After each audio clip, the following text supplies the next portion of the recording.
हमारे साथ शहर के प्रख्यात वकील एडवोकेट जो किसी परिचय के मोहताज नहीं है और इनकी खासियत और विशेषता सिर्फ एक ही फील्ड में नहीं है। ये एक राजनीतिक दल भी चला रहे हैं जिस राजनीतिक दल का नाम बीपीएल है और ये बीपीएल इन दिनों काफ़ी सक्रिय है और ये सक्रियता एजुकेशन और वुमेन एम्पावरमेंट के क्षेत्र में भी ये इन दिनों देखे जा रहे हैं। 2024 का जो भागलपुर में द्वितीय चरण में चुनाव संपन्न हुआ, इसके बाद ये लगातार क्षेत्र में भ्रमण कर रहे हैं।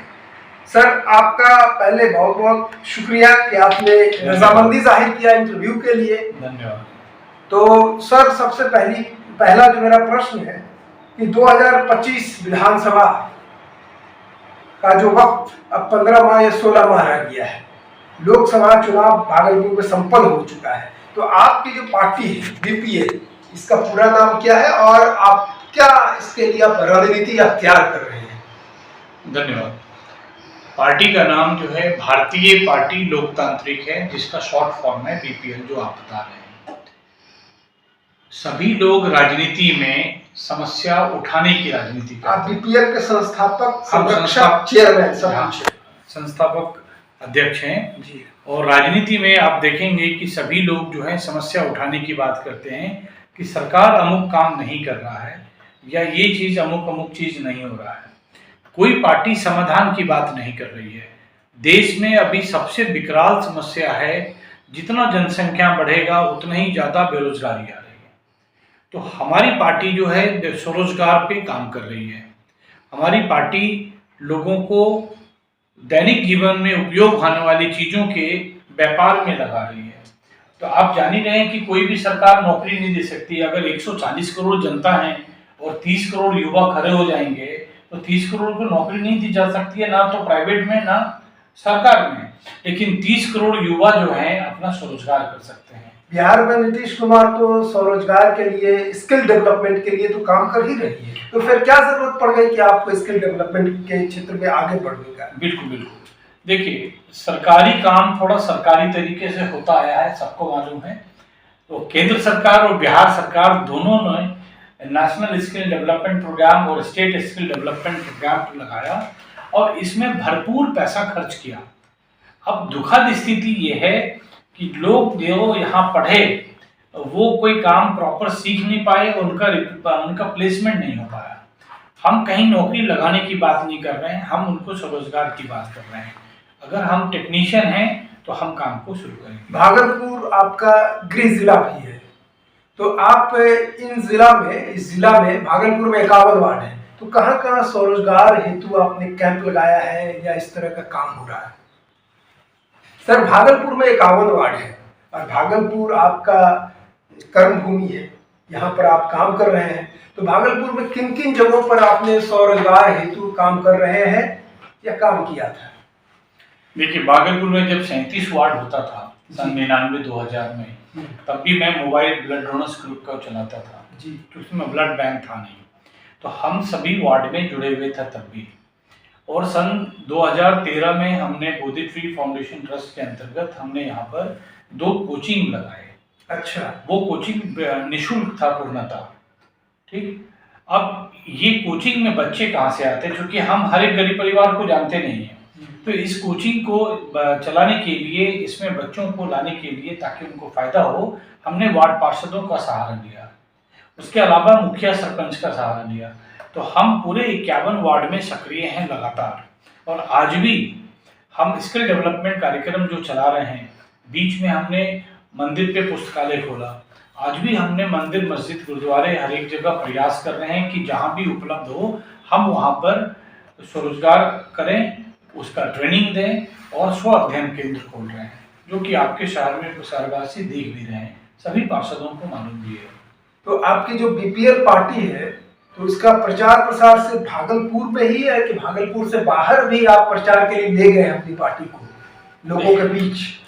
पार्टी का, क्योंकि नॉर्मली पार्टी में होता क्या है कि लोग पार्टी ज्वाइन करते हैं या पार्टी लॉन्च करते हैं तो सड़क जाम करते हैं, धरना करते हैं, प्रदर्शन करते हैं। सरकार सड़क पे नहीं होती है, कार्यालय और न्यायालय में होती है।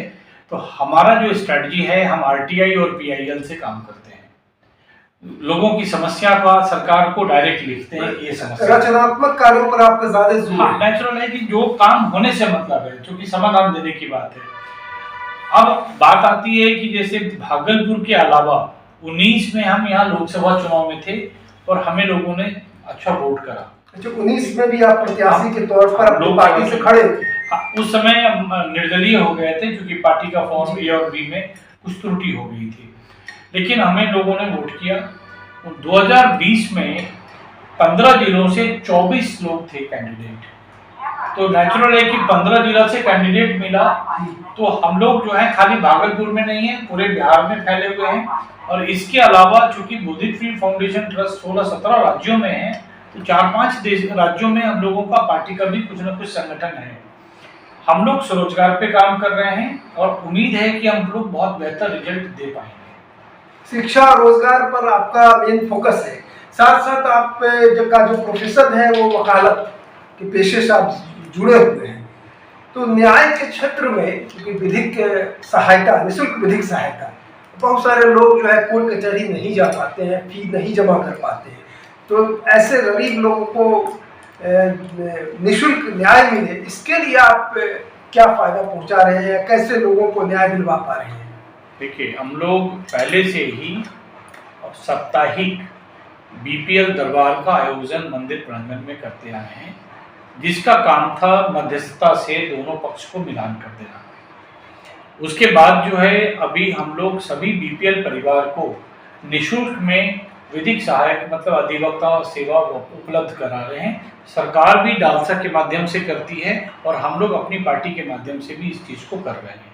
आगामी विधानसभा 2025 के लिए आप कितने विधानसभाओं के लिए अपने कैंडिडेट को खड़ा करेंगे?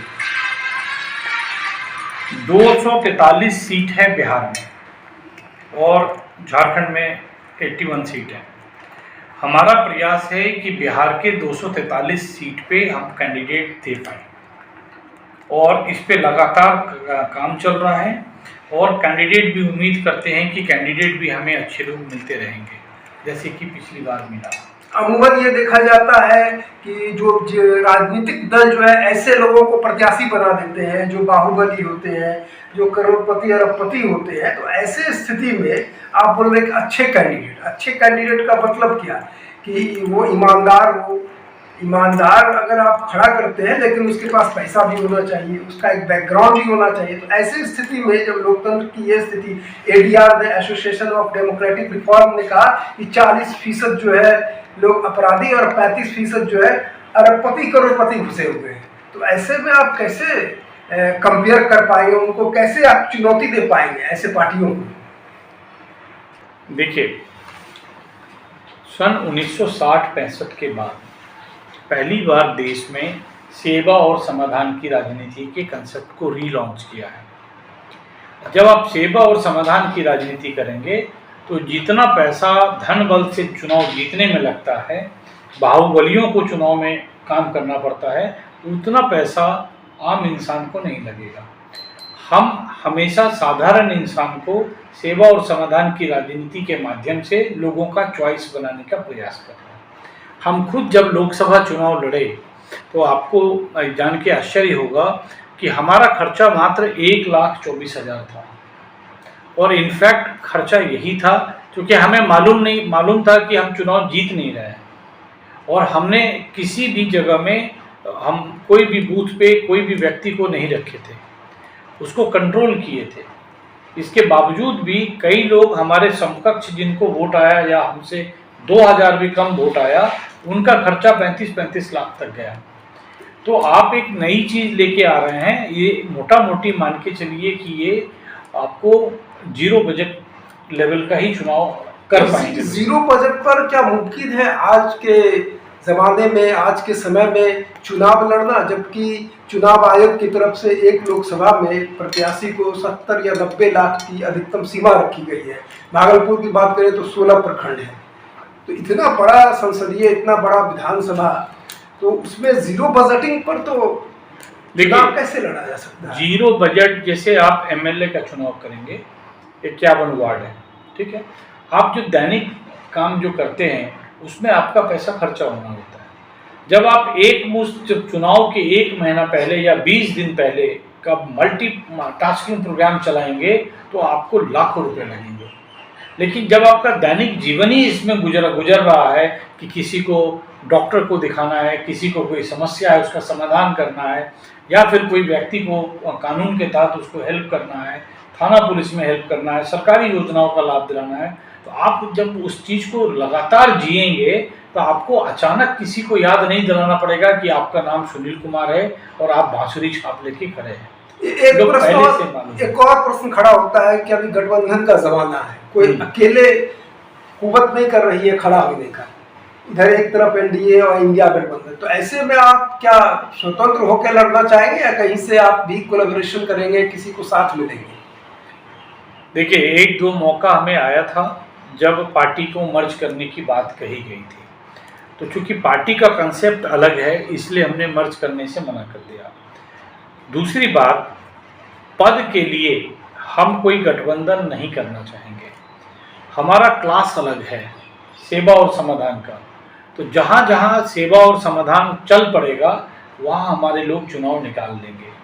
बाकी पार्टियां चूंकि आधार उनका है जाति धर्म, इसीलिए वो लोग कोलैबोरेट कर रहे हैं कि हम यादव जाति के हैं, हम मुस्लिम हैं, हम कोयरी हैं, तो हम फला जाति हैं, तो ये कॉम्बिनेशन जो बैठा रहे हैं ये जाति का बैठा रहे हैं।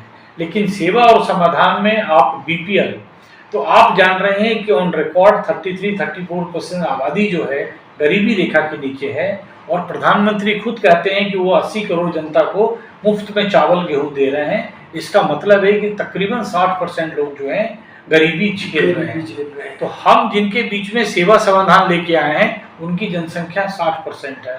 हमें किसी से कोलैबोरेशन करने की जरूरत नहीं है।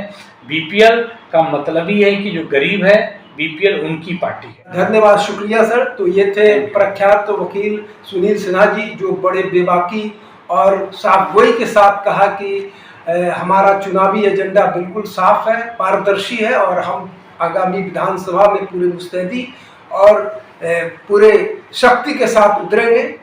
तो ये थे हम दोनों की गुफ्तगू। आप आगे देखते रहिए। धन्यवाद।